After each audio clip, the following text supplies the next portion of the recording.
agenda first, if I could. Do you want me to share the agenda first? Sure. Okay.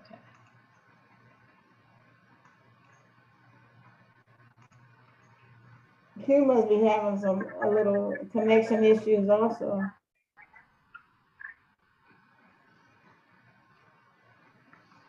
Okay, so are you able to see the agenda? There it is. Yeah.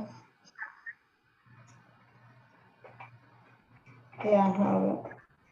Did everyone get it? Lisa, David, Teresa? Okay.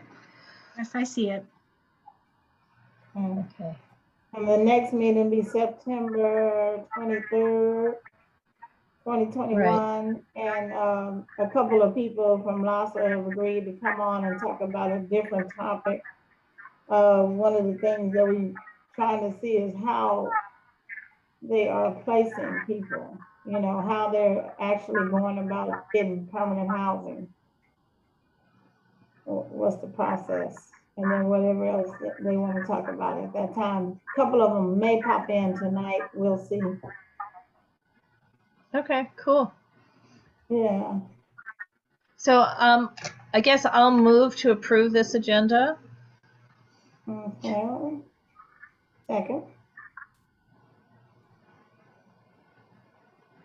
I'll second if necessary. Teresa's on the board now, right? Okay.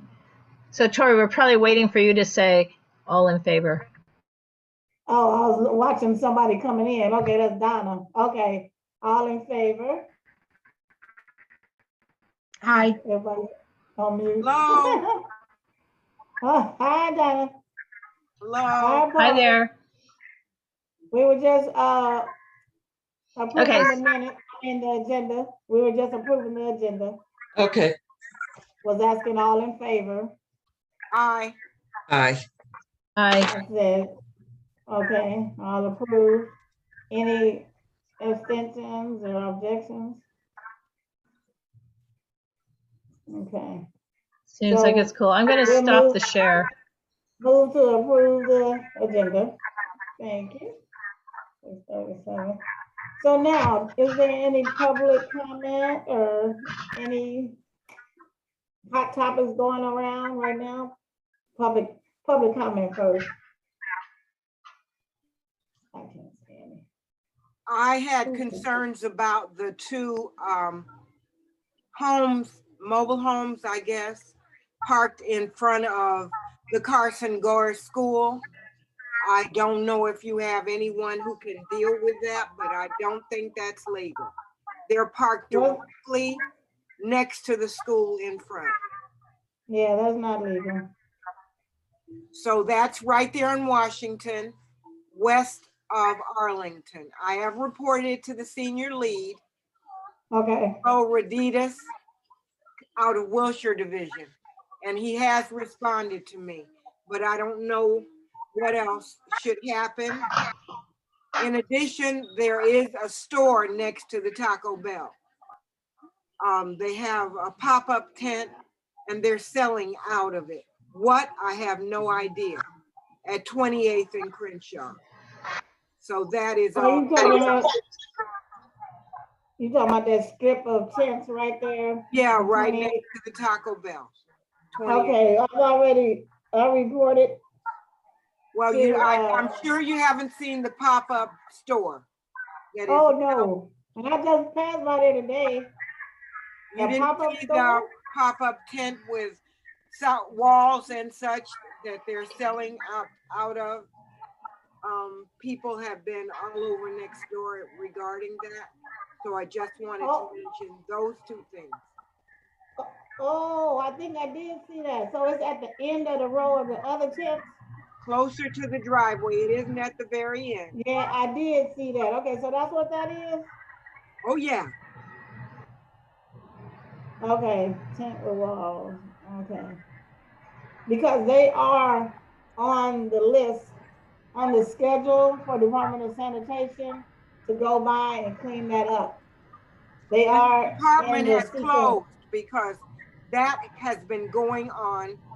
They have done no cleanup and they've added this tent. And that's been close to 2+ months that I've talked to you about it. And it's Exactly. a And mess. remember, I told you they're in sequential order and they are on the list and they've been cleaning up as they go along. So it's up to us to take the photos, which I went by there and took photos, but Leslie took photos as well. And they are in sequence. I can find out what sequence they're in. I'll I put that down reported in it to the file. senior lead. We have a new senior lead for the area. So Now, I what's did his report name? it. What's his name, Donna? I'll send it to you. His name is Kenny Sanchez. I'll send you his contact information. Okay. Okay, Donna to send contact. Okay, any other public comment? I'll make sure I touch base with him, Donna, okay? Thank you. You're welcome, thank you.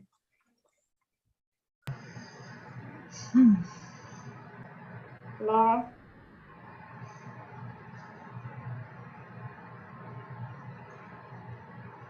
Did you have any public comment? No, Laura don't have. David, Teresa? My daughter Candace got rid of a trailer that had been parked on Adams on the other side of just directly opposite 11th Avenue. It'd been parked there for a month, piled high, and it was unregistered, and she managed to get that out of there. Yeah, that's the one that was on the construction side or the other side? On the other side, directly opposite where 11th and Adams connect. On the south side? Yeah. Yeah, I passed by there today too, yeah. I saw that was gone, I was like, oh, good, good, good. But who did she contact? Mike Ridley's office? I think she did 311 and also somebody else. Well, can you find out who the somebody else was? I will, I'll try and find out. She's Yeah, not let here us right now. know. Okay, well, let us know so everybody's not, going in a cycle. But that'd be great. 311 has been responding. That's what that I call them sometimes when I'm passing through an area outside, the tent for the most part. But they've been responding pretty good once you have photos and you send it out and attach it up on the platform. Any other public comments? Thank you, David.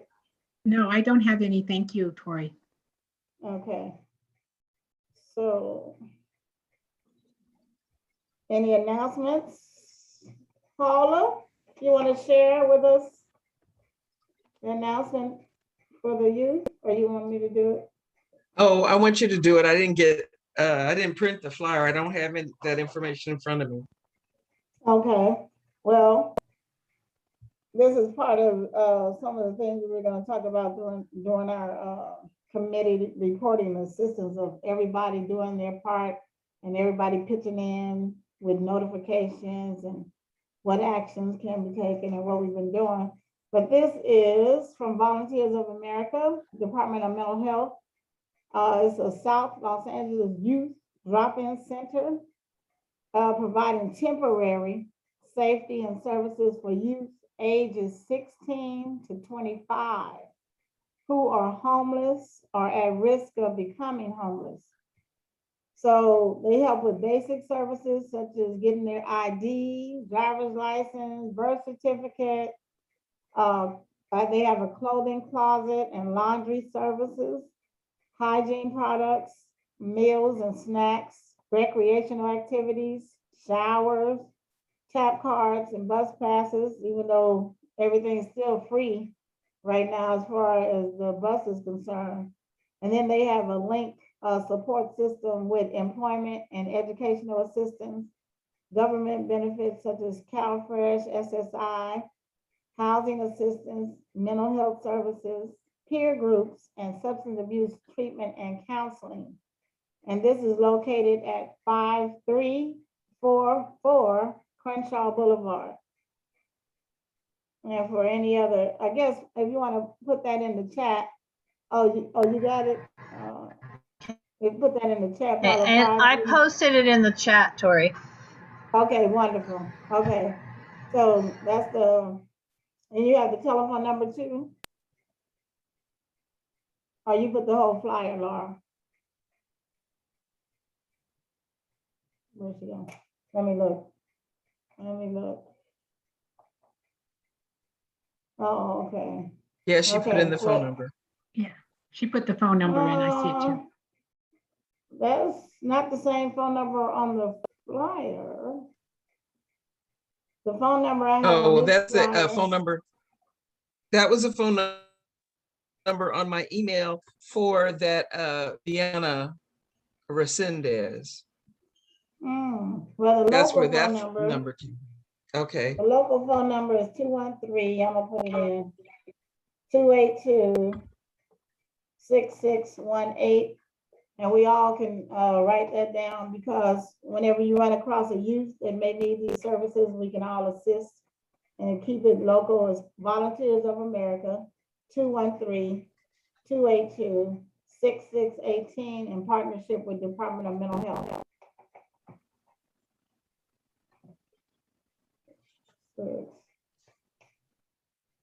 Okay, so this kind of runs into one another, the round robin or any other issues and concerns and solutions.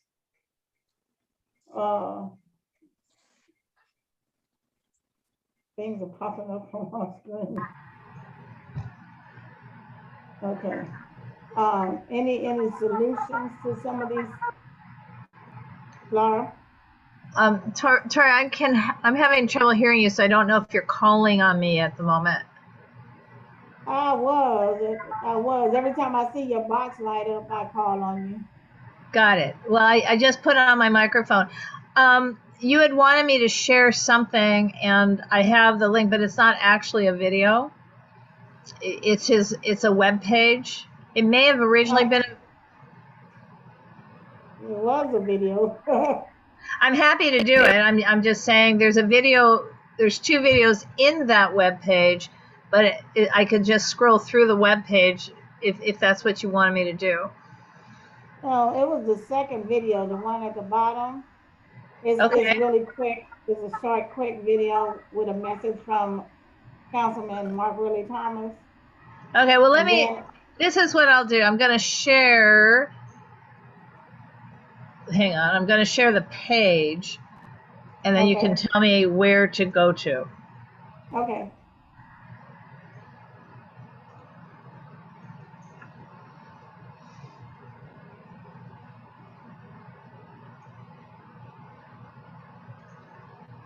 So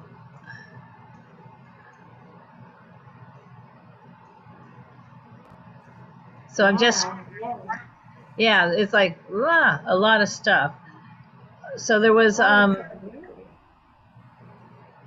he has 2 videos in here as I'm scrolling down. Yeah, the one at the bottom. All right. This is like a whole report. Yeah. Oh, that one's a little different. Okay. Sorry, and it scrolls slowly so I don't accidentally do something like turn off the meeting. Right. So there's this video, and then there's, which I haven't looked at, and then there's one more. I'm still going. And it is there. Is that the one? No, but go ahead. Let's see what they're talking about. It had Mark's face on it. Okay, well, let's just see. 10,000 units in the pipeline. Let's see. Welcome to Los Angeles County, a place built on dreams. Unfortunately, it is also a place where nearly 66,000 are currently homeless. People whose dreams took a tumble. They find themselves out on the street through no fault of their own. Access to health care, unemployment, poverty, a history of redlining, a lack of affordable housing all play a part. And COVID-19 will make things worse. But in a place built on dreams, anything is possible. Defeating homelessness is our dream, and we're making it a reality. Last year alone, Measure H helped over 22,000 Angelenos escape the streets. Street outreach workers assisted nearly 40,000 people, and there are 10,000 housing units in the pipeline. So volunteer, support shelter initiatives and affordable housing in your neighborhood. Everything helps. Please. Okay, that was it. And then there was the other one, but I don't know if that was any better. The other one is 5 minutes.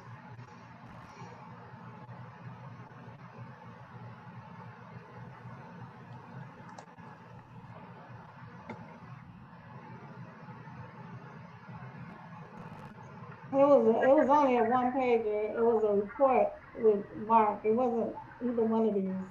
I don't even. It was neither one. Well, yes, sorry. So you don't need this, right? I haven't watched it, so I'll do that disclaimer so we can watch it if you want to. I haven't watched this one. Okay, Go ahead. I'm so sorry. So can't hear you that it's either yes, you want to see it or Yeah. no. Go ahead. Go ahead. Okay.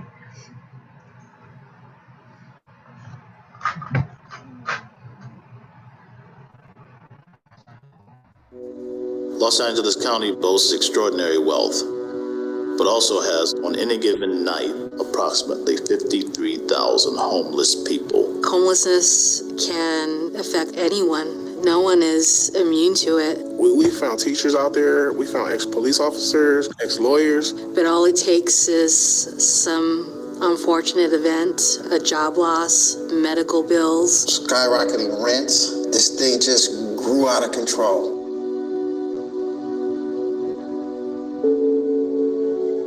I first came to Skid Row when I was 4 years old. When I was actually 10 years old, that's when I had to start fending for myself after my mother left. Oy.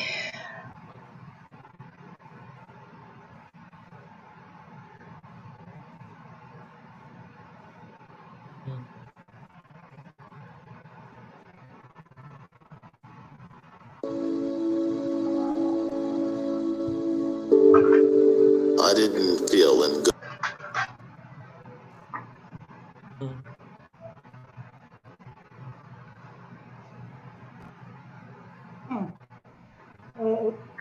Is it too large? The internet is slowing down your system, Lauren? Yes.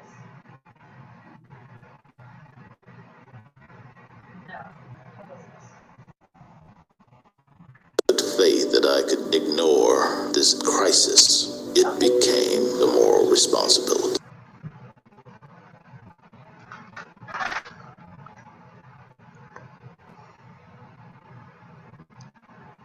So, Tori, just tell me when to abandon this. Pardon me?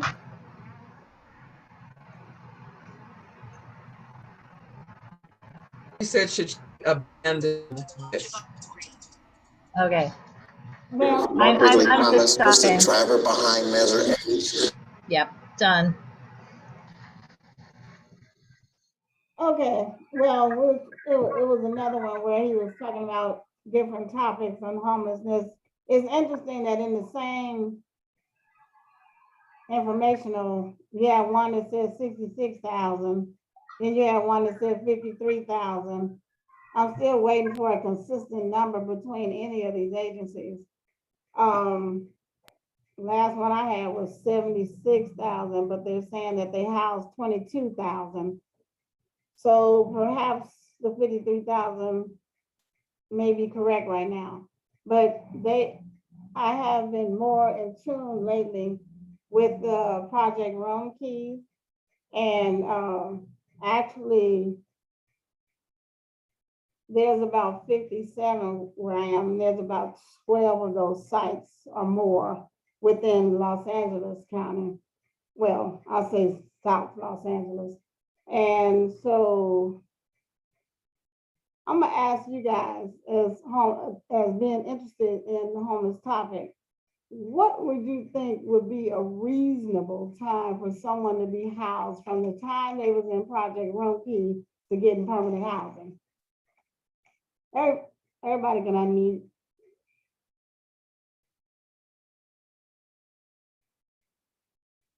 Uh-oh, everybody's still. Can you guys hear me? Yes, we hear you. I have no idea what a reasonable time is. I mean, what do you think?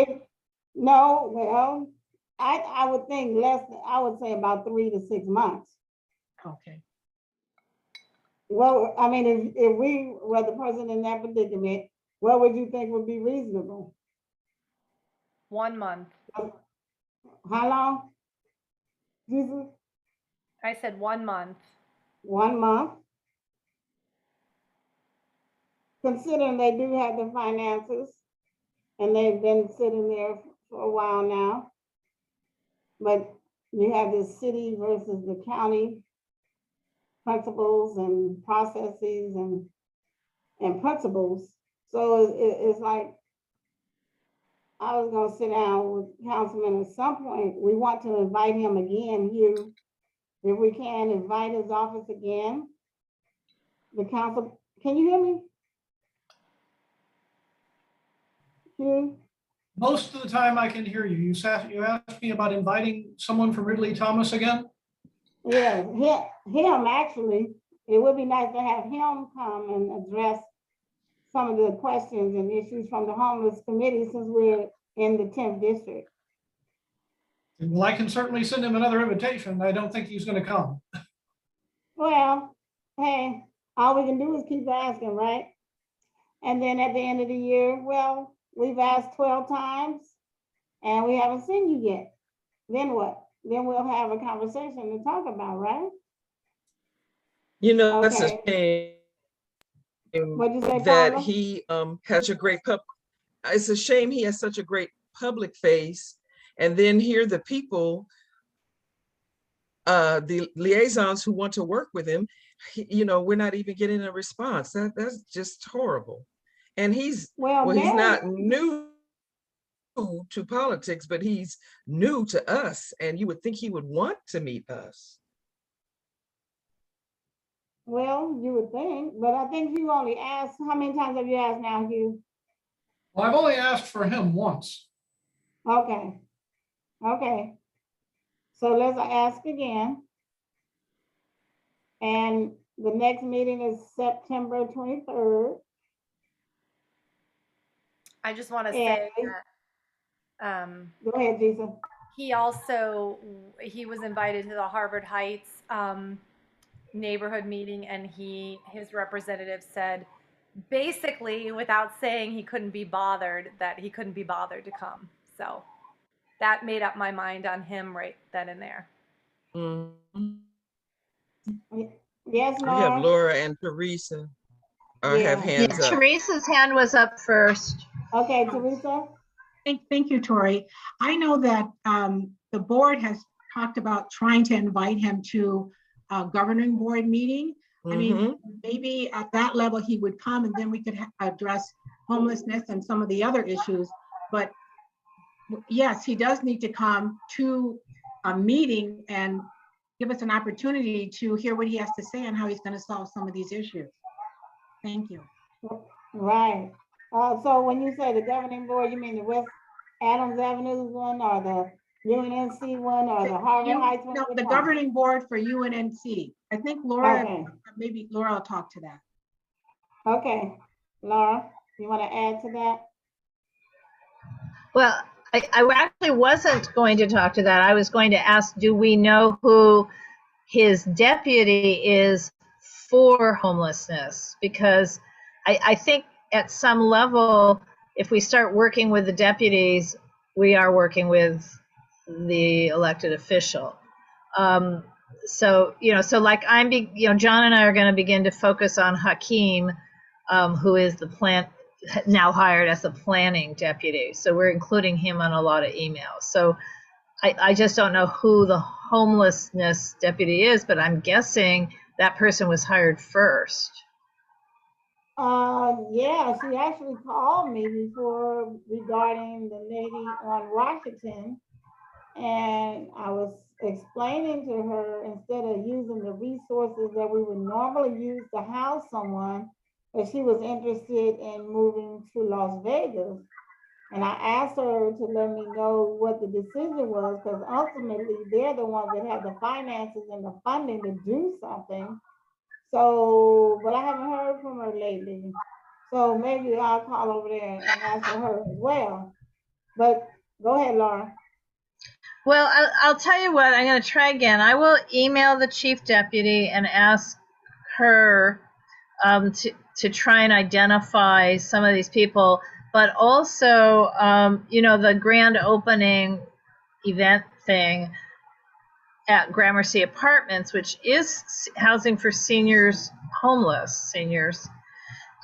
Mark Ridley Thomas's office is participating, so in theory he'll be there, and also whoever this other person is. So, I think it's baby steps. Unfortunately, I just think that's what it is for us. I mean, we shouldn't have to, but it is. That's another thing. I had planned to go there Monday. I have the RSVP for that, but it's Monday morning, Monday a.m. Right. It's Monday morning at 10. So I can send everybody on this meeting that invitation. It asks for RSVP. So if anybody wants to go, I mean, I'm not in charge of saying who can or cannot go. But I do have the invitation to share, so I will share it. Okay, share it on the screen, or put some information in the chat, or just email it. Can you email it to all of us? Yeah, I can. I have everybody's email who's on this on this call. Right, and then that would be great. And those of us who can attend would be good. But I have it, but you can go ahead and send it to me again. We'll see if everything matches up. I appreciate that. Right, and so I mean, I shouldn't be apologizing for the council district office, but I know that they've had a really slow start, and the hiring is taking a while, and I don't know that that's a good excuse, but it's a real truth. And I'm hoping as we're moving forward that it's going to get better. It will. Are they in the office yet? It doesn't look like when I pass by. Laura? Yeah, I missed what you just said. I said, are they in the office yet? They're certainly not at the field office. I'm not sure they ever will be. It looks like the plan is to have a couple of different field offices and have 2 people here and 3 people there. I'm not sure that's a great plan either. So I think they plan to have 1 or 2 people at what we would think of as the field office, which will now actually be the idea that they have is making it offices for the various homelessness social service agencies. But I don't know how realistic that is, since almost all of them already have offices. So this is an idea that's may or may not happen. And right now the idea is that they're going to have office space at 5th and Vermont, office space at Obama and Crenshaw in the Metro offices, because as Metro's winding down the construction of Crenshaw LAX, they have space to share. And then they're going to have some people officed at on Western and 18th, which, it is what it is. So we'll see how that works out. Okay, well, we'll see what happens as they try to gather things together, but it's taken an extremely long time. I've never seen it take this long for office to open up to its constituents. Well, they're not allowed to work. They're not allowed to be in person at this point still anyway. So still. Yeah, so they're still working on that. You're forgetting what we're involved in, Tori. A lot of spaces are not offering walk-ins. Right. Okay. So, I mean, it is not back to normal. It is not back to normal. Whatever normal. Okay, so Q, let's try it one more time. And as for the deputy, and then Monday, when I go over there, I'll reacquaint myself with the deputy if it's the same one that called me before a couple months ago. Okay, we'll put in an official request for invite for September 23rd.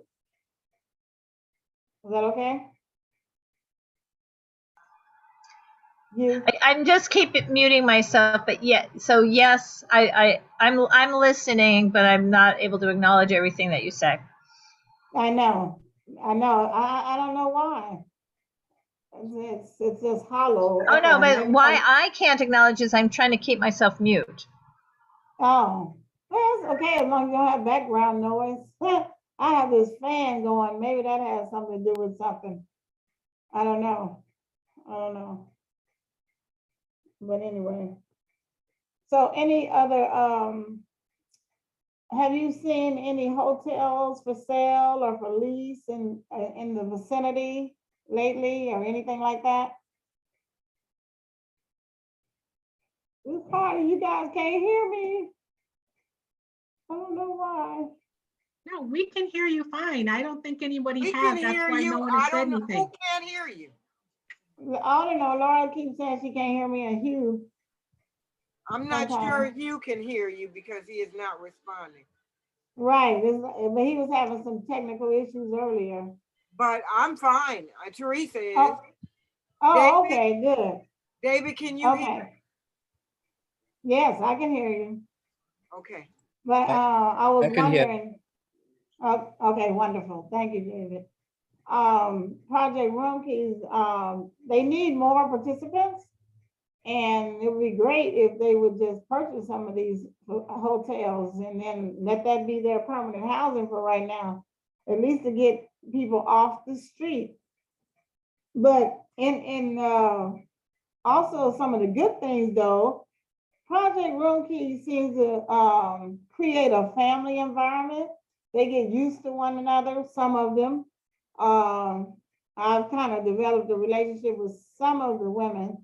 The one I went to visit were all women.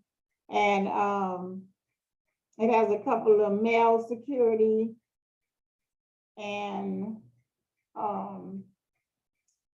what they call disaster workers. So they have disaster workers that help and just monitor the facilities. And it's very interesting. So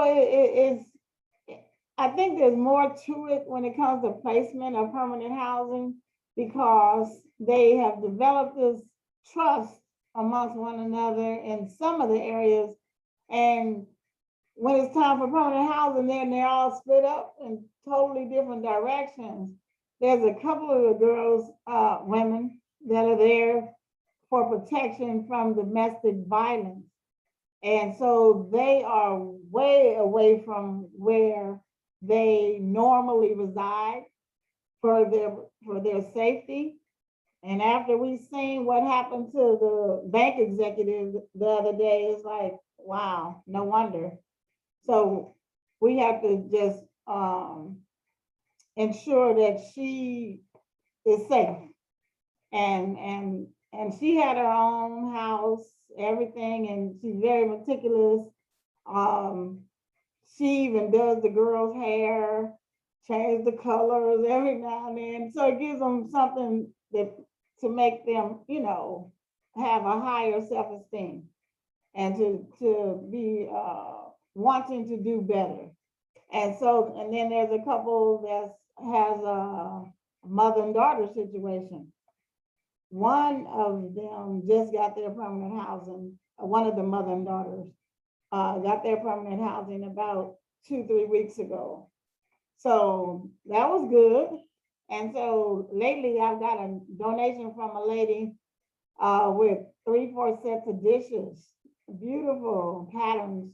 And so I'm trying to figure out how do they divvy up the stuff? I'm trying to figure, does it just go to that one place or does it go to the primary place and they distribute? So out of fairness, I'm trying to figure, is it first come, first serve? They get their place, you get to have a set of dishes or, But what I was thinking about creating is a wish list because not everybody needs dishes, Not everybody needs sheets and and towels. So a wish list, I was thinking, go ahead, Ethan. Yeah, you're muted. Do you have a list of things that you are collecting in general? I know you're talking about a specific wish list for families that are getting housing, permanent housing, but do you take ongoing donations? Because I can help you collect those. Oh, that would be good. I would love that. I That don't would have be a place to fantastic. store them, but I can get them for you. Well, if you agree to do that, I'll tell you where to take them. Okay. Yeah, we'll do it like that. That would be fantastic because they have, I noticed they have books, clothes, of course. But when this lady walked in with all these dishes, I was like, oh yeah, you know, so I kind of separated them out into 3 households because you only gonna have yourself and probably one other person. So you don't need a place setting of 8. You know what I mean? So you can kind of spread it out a little to other families that are getting their housing. I mean, 2 coffee cups, 2 teacups, 2 saucers, a plate, 2 plates. You know, I kind of separated it out like that. Now, if they want to mix it up later, that's fine. What Yes, about Laura? furniture? Is there room to store furniture? Like if we got furniture donations? Yeah, one of the ladies was looking for a bed or a couch. She's looking for some large item. So, like I said, every person's needs are gonna be different. Okay. So yeah, I'm sure they might need everything. Huh? So you're collecting like gently used books, household items, furniture, clothing? Correct. Okay. Correct. Okay. Yeah.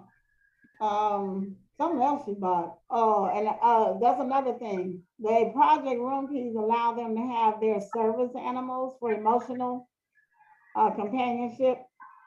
So they even put a little doggy comfort collar or something in there. I was like, oh, somebody would really like this. So, and one of the other ladies, she dresses up the little animals with the little clothes and everything. So it really keeps them occupied. But services like Department of Mental Health, I did see LASA did send over the paperwork for Section 8. So then if they get their Section 8 vouchers, which these were emergencies and not the one that takes 10 years to obtain, then they could help them expedite getting their permanent housing as well. But then therein lies the obstacle of the landlord.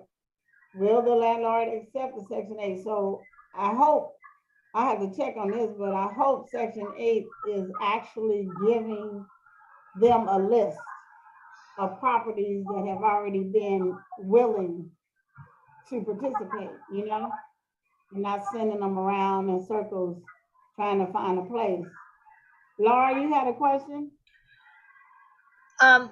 Well, are you collecting for people who are about to move into housing? So, yeah, right. So what, for the thing for Monday, because again, it's people about to move into housing, it's stuff as simple as what's going in the totes we're giving away is kitchen sponges, kitchen towels, dish soap, kitchen trash bags. That's all the stuff that people don't necessarily think about, that a person who now has a place to live. But that's, so there these what Monday is in part is welcome home bags. That's what we're calling them. So they're tote bags. They're not. It's like welcome baskets, but it's welcome home bags. So those kind of just basic items that nobody thinks to donate. Dishwashing soap. They might think to donate dishes, but not the soap to wash them with. So that's going in the bags, and then all the tchotchkes from UNNC. Not really, but but it's like about the neighborhood. I mean, we've got the library gave some stuff, and the senior housing the Senior Services Center gave some stuff. So I don't know if you want paper, because I don't know where these people are being housed, so probably not. I don't know where they're being housed either. Right, but they certainly could use a sponge. Yes, of course, of course. Now, when we say that this opening house is not the one in the back that were built when Herb was there, right? These are the ones on the parking lot, right? What am I talking about is the actual new apartment building on Washington and Gramercy. Oh, it's housing. Yeah, it's for half of it is formerly homeless seniors. Okay. Half the units. Because they're not different. I mean, obviously, in the giveaways in this Welcome Home tote, they're not differentiating between who was homeless and who wasn't homeless, and they're probably not telling anybody who was homeless and who wasn't homeless, because the other half are just, and it's 62 units, which might be, it's anywhere from 62 to about 80 people, because some of them might have spouses, but we're only giving one bag per household. Yeah. Well, so I don't need to I didn't mean to make this a long conversation. I'm just saying, for example, what's going in those bags includes some really basic, just cleaning things for the new apartments. Oh, okay. Well, hey, that's important. That's important. Even the liquid, what they call those laundry detergent, the little tabs, laundry detergent is very helpful too, because it seems like if you only have like 4 outfits, they seem like they washing every other day or so. But for the most part, they all have a lot of what they do need.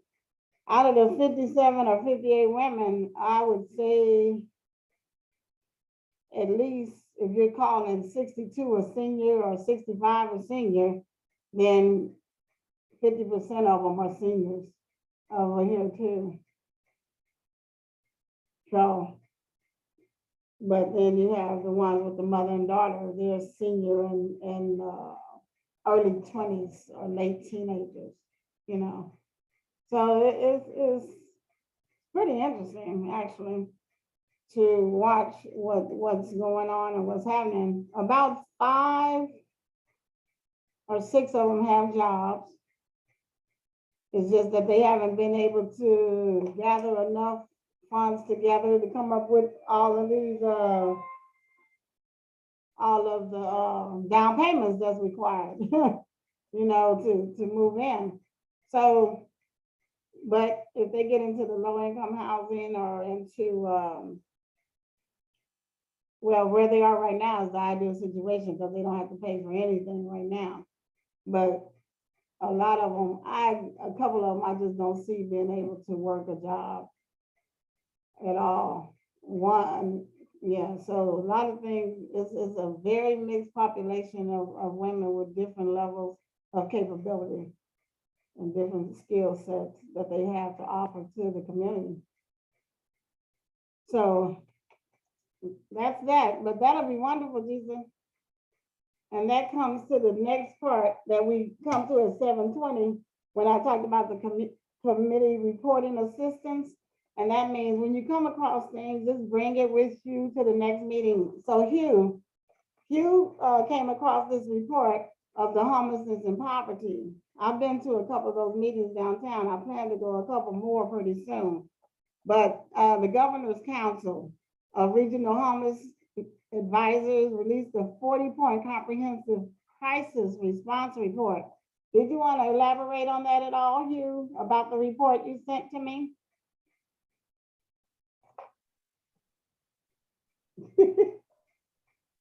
I don't even remember. When did I send that to you? Last week. I thought last week. Let me see.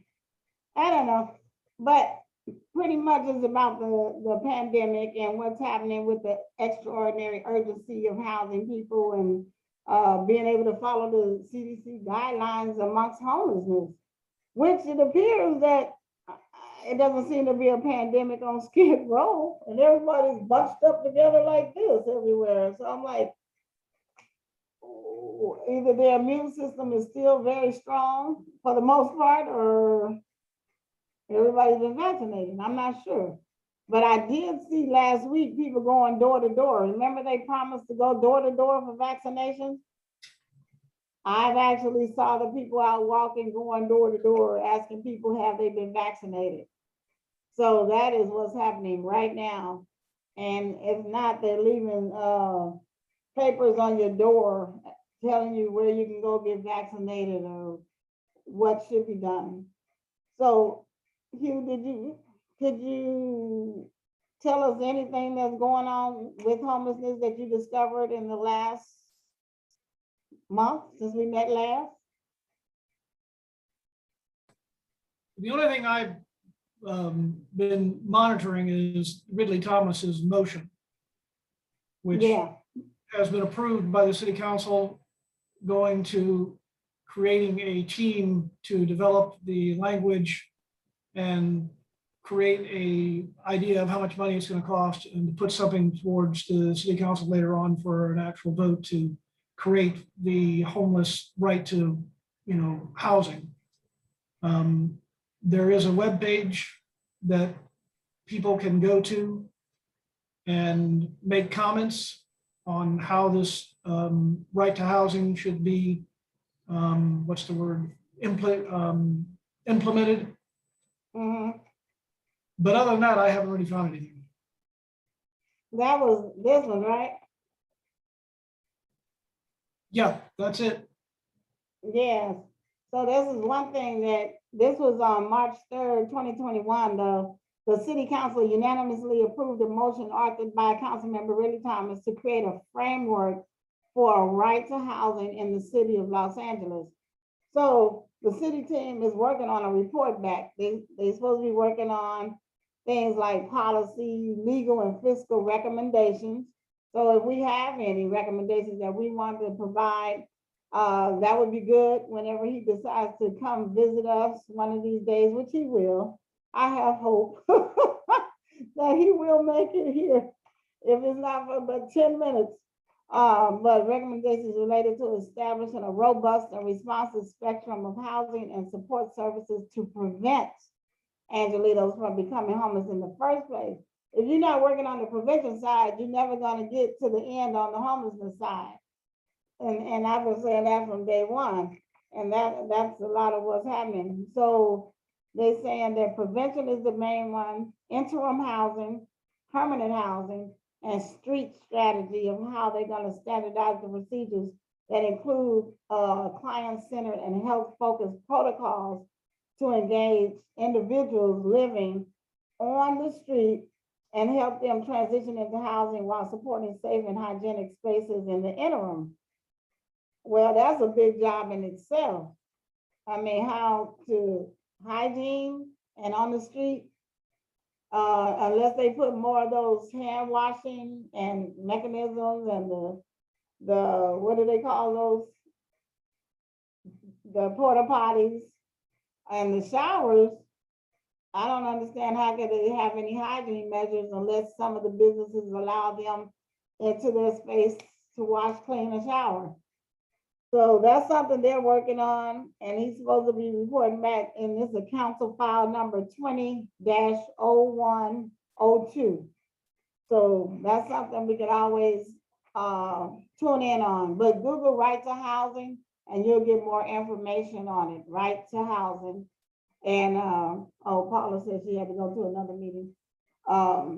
So that's something we really, really, really need to stay focused on and get involved with, so we can make public comments when necessary.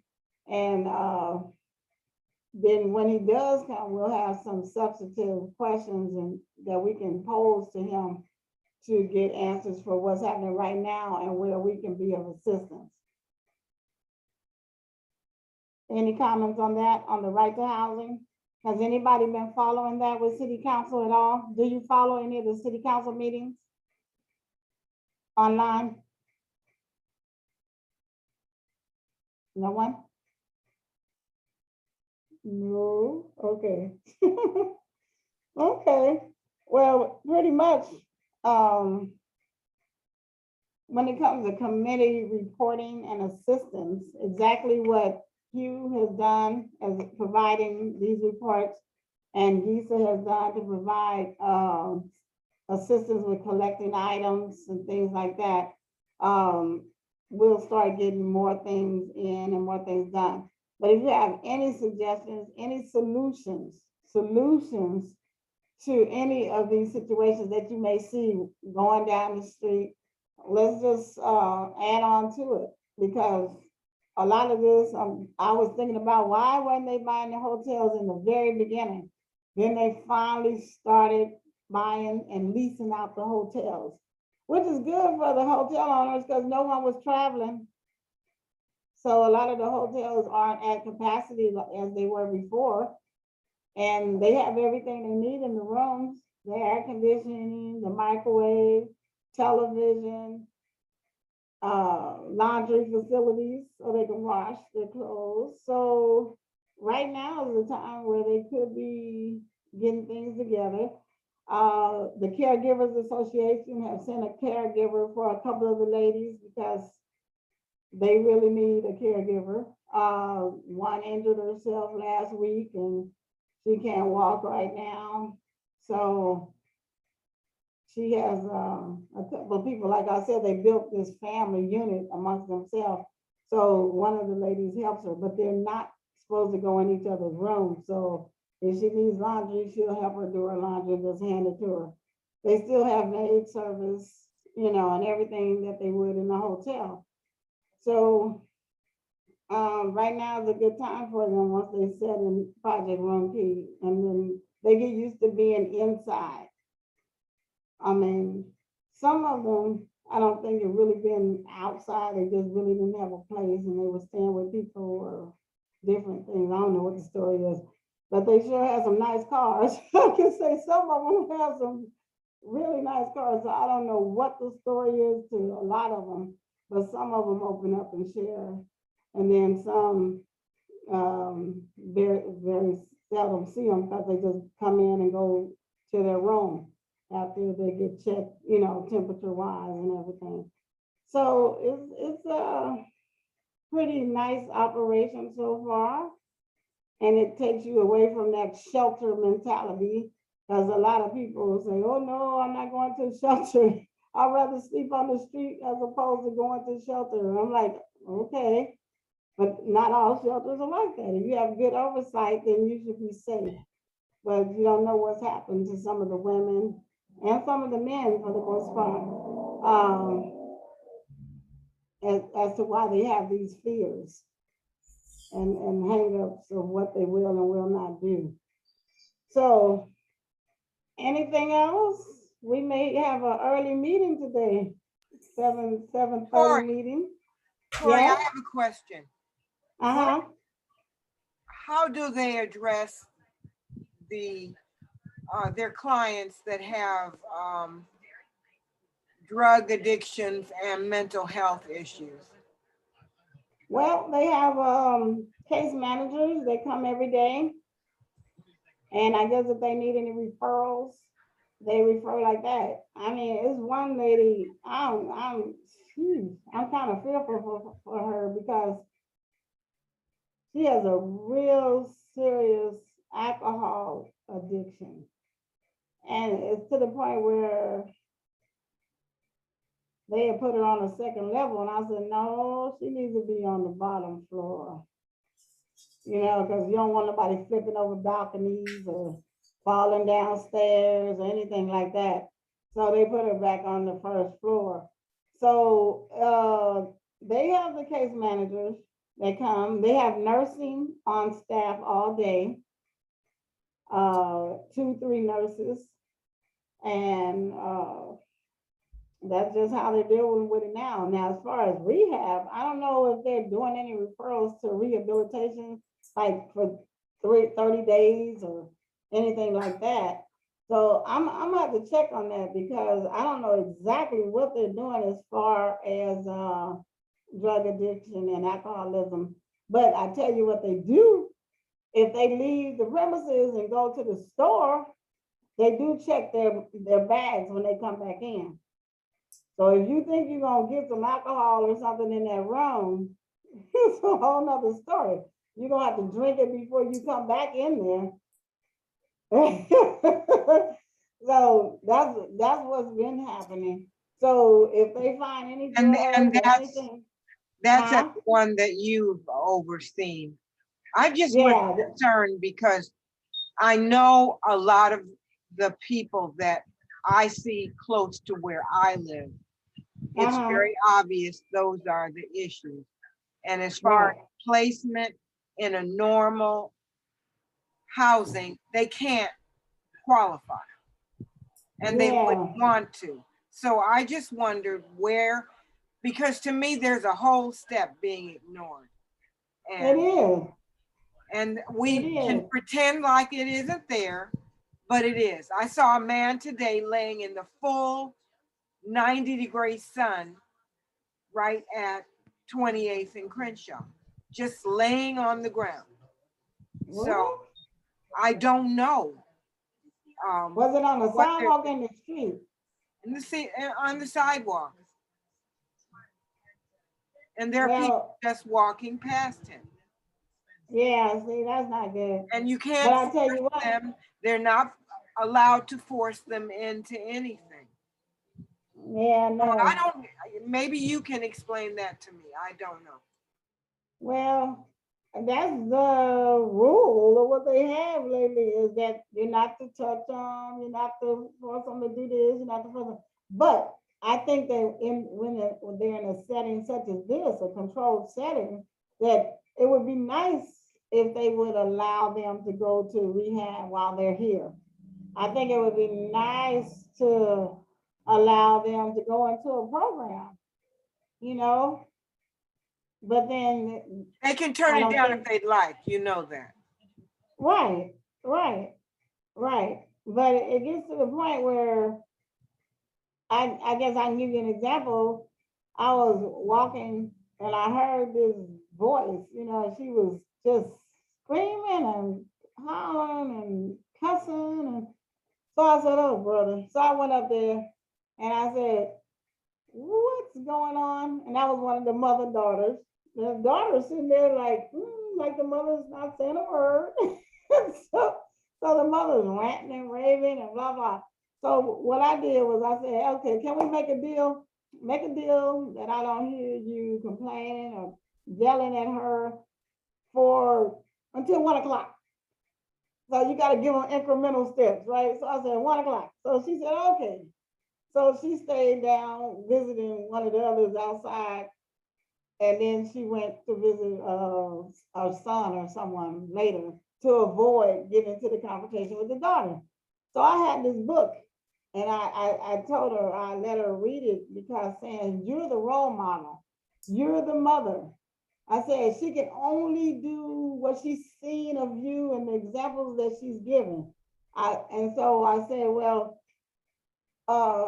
and she stood there, she read it. And then I had 2 pages picked out for her of things I've seen as far as her behavior is. And she said, well, can I read this? And I said, yeah, you can have it. You know, read the whole thing. But I just had 2 pages that she could learn, because it's obvious that she had never learned certain skills or behaviorisms in her life. And so it's like, okay. So lately, they've had no arguments or anything, because I said, at this point, we're going to have to send your daughter somewhere else if you guys cannot get along. And you just have to put your foot down and say, look, okay, so they didn't think it was going to happen, right? I said, I promise you, because I guess somebody threatened that situation before. I said, no, this time it's going to happen. She's going somewhere else if you can't change the way you talk to her. So, and the daughter said, yeah, she wanted to go somewhere. So bottom line is, they haven't argued since. Because really, they didn't want to be separated, but they didn't want to live together and all that. Yeah. And so, so far, so good. So we'll see what happens. And I think they're close to getting their permanent housing too. So it's very interesting. Oh my God. So it's something else happened. The alcoholism again. I mean, you can go to 0 to 60. I saw the plumber came one day and the management of the hotel was saying there was a leak somewhere. And I was like, okay. So they're not supposed to go up to their room unaccompanied. So I sent one of the security with them, female security with them to go knock on the door. Well, one, they went in and said, there's no leak anywhere, right? And the other one, they said, we weren't able to get in because our music was loud. I said, okay. So I called her later and I said, oh, do you have a leak in your room? Because I don't go in the room. She said, do you have a leak in your room? She said, no, but I put ice on the floor. I said, huh? So I was like, why is ice on the floor?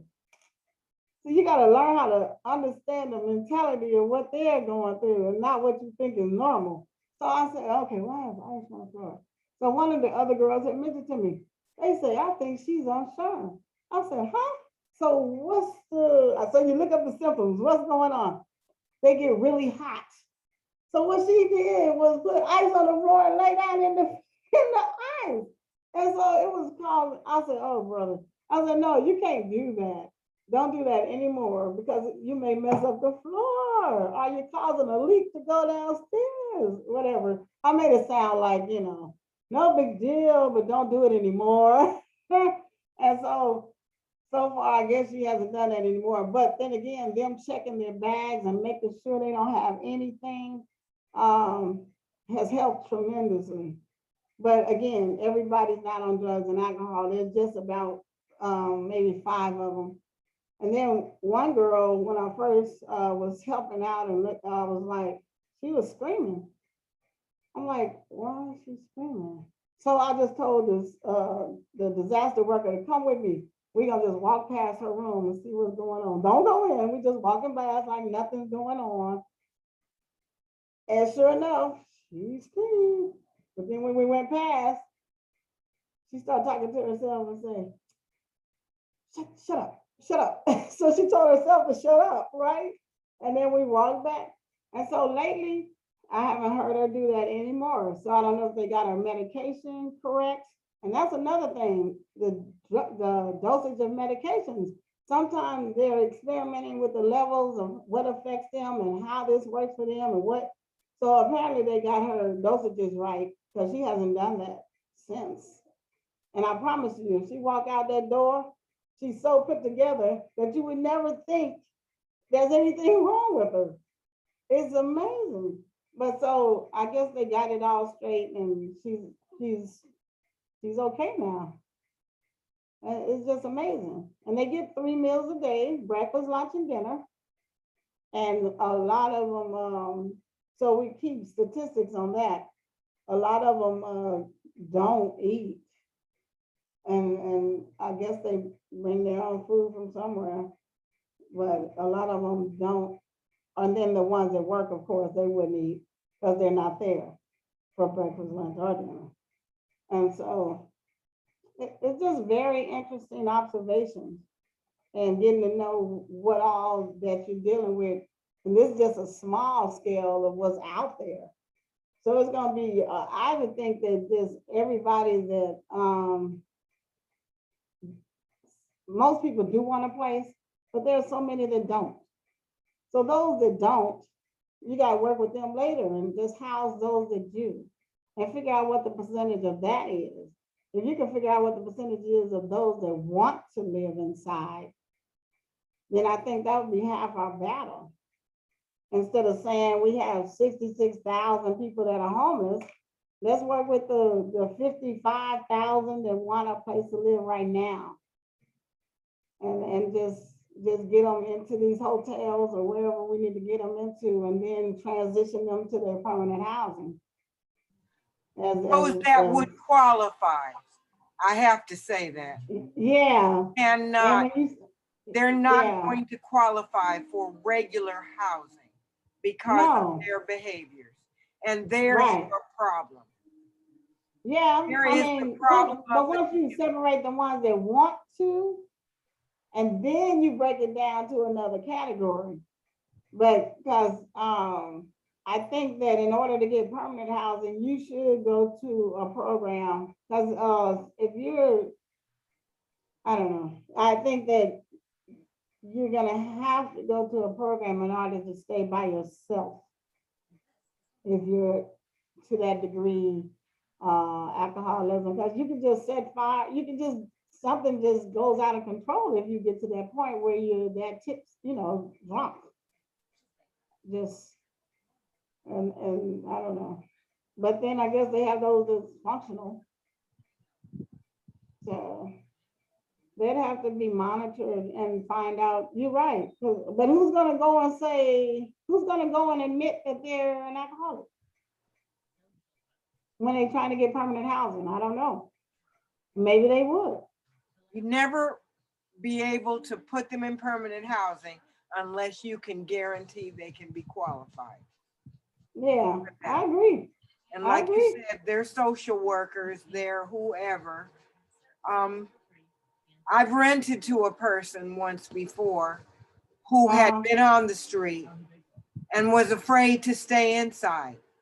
Right. Section 8 rented the apartment. She never spent one night in it. And that put me in a really bad position. So there you go. Oh, I ran into a lady, I don't know which church, I don't know where I was, probably one of those shelters or at a church visiting and talking to people. But this lady said, I was so afraid to be inside by myself.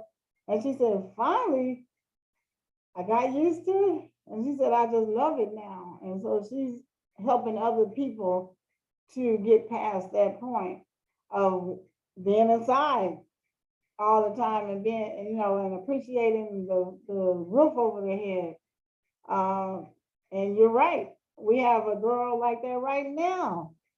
She came new last week, one day, I don't know.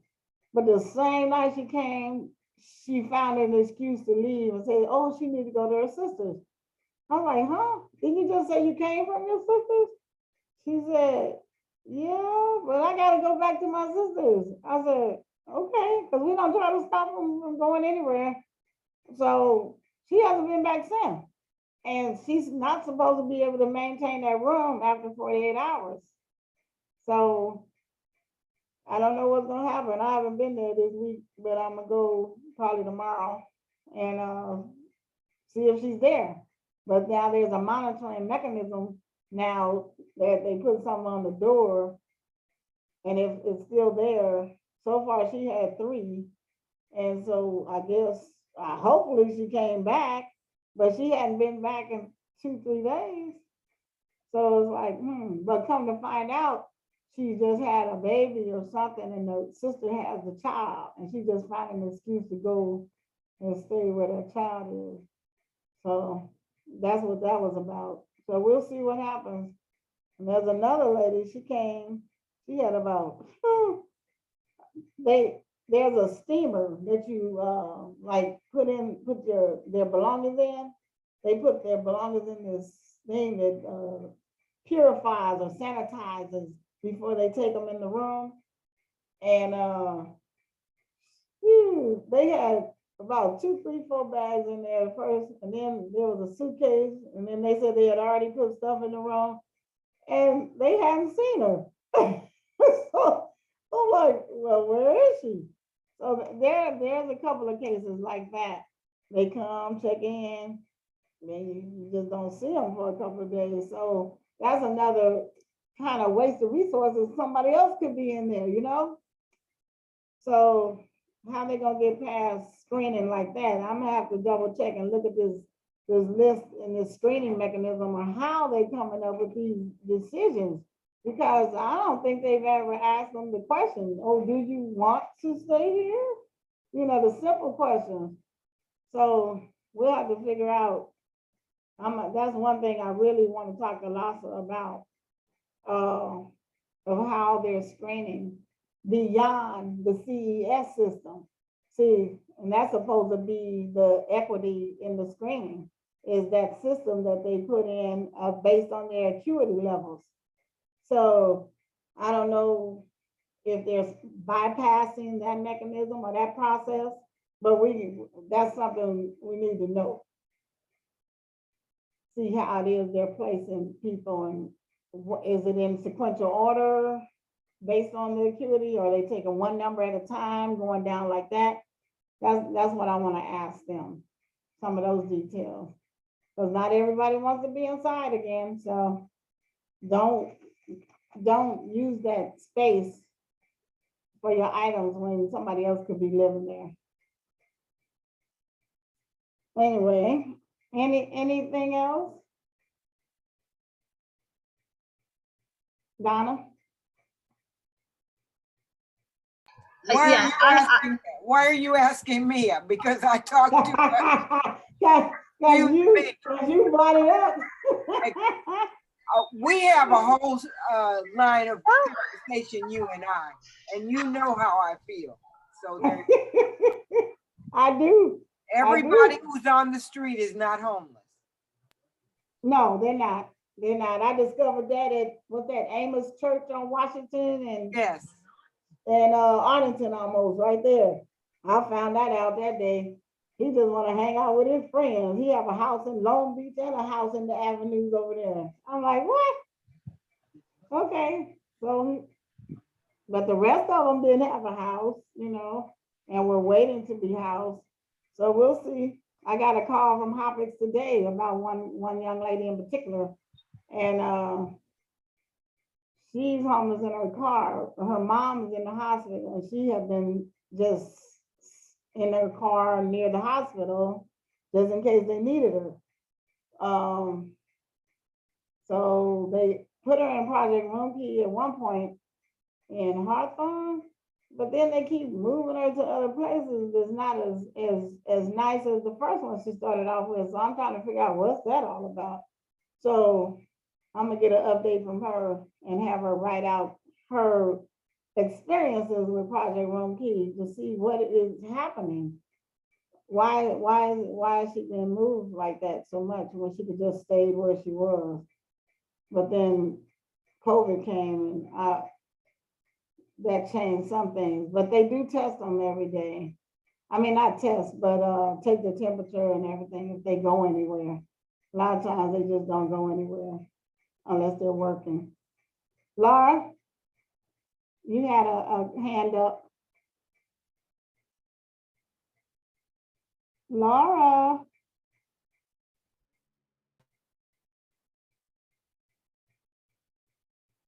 You. Hey, Tori, it's Laura. I keep jumping back and forth is the meeting just about to be over, or? Yes. Okay.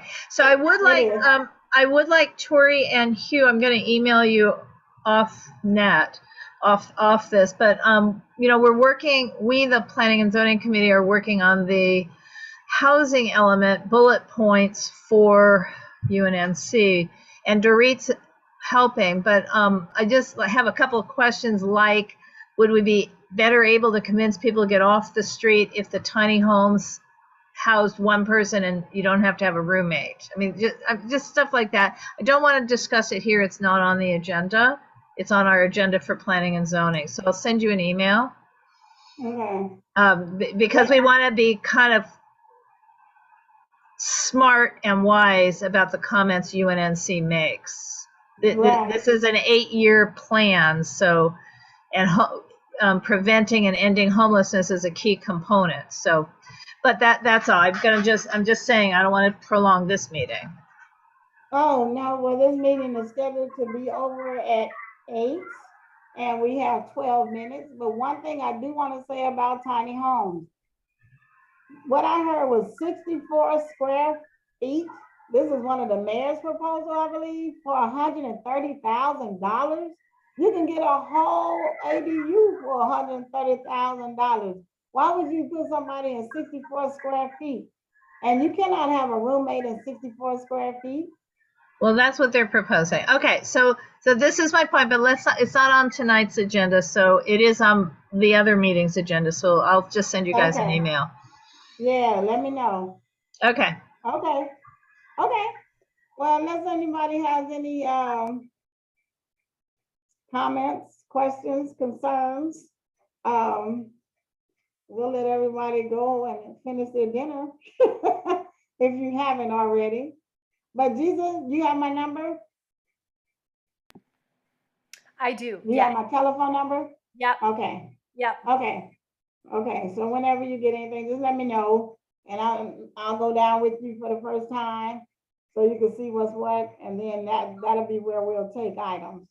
Okay, great. Is there okay? There's somebody that I'll need to like touch base with to be sure they're there in order to drop off?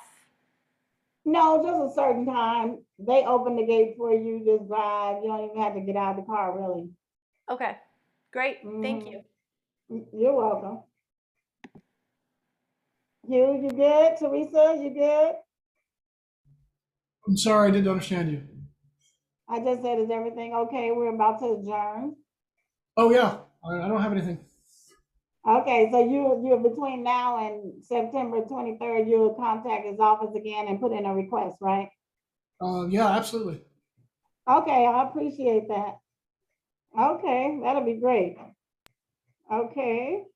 Teresa, you okay? Yes, I'm good. Thank you, Tori. Okay, you're welcome. Okay, so it's 7:51. I guess we can get off 9 minutes early, right? So we can continue and get some rest this evening. But I appreciate each of one of you being on, and next month we'll try to get Mark Ridley Thomas and have Lassa bring in a couple of their people so they can answer some of the questions. So at least each of us have one question, to ask them. Okay? Okay, you? Sounds good. Okay, sounds good. Okay, thank you guys. Okay, thank you. Laura? My thank you, Donna, Tori. thank you for attending. Pardon me? What did you say, Laura? I said thank you. Oh, thank you. Thank you. Okay, thank you, Donna, for coming and attending and bringing up. And I'll follow up tomorrow with Leslie to see where 28th and Crenshaw is on the agenda as far as the sanitation is concerned, okay? Yep. Got it. I know she hears me. I was telling Donna, she know I'll follow up tomorrow. Okay. Whew. Bye, everybody. Good night. Bye. Hey, Tori. Tori, it's Yes. Teresa. I just want to say one thing. Do you think you'll be able to come to the governing board meeting on September the 2nd? September 2nd, what time? Well, I don't know. I think it's normally 7 to 9, but I think that's when we're going to be having the votes or the nominations for the committee chairs.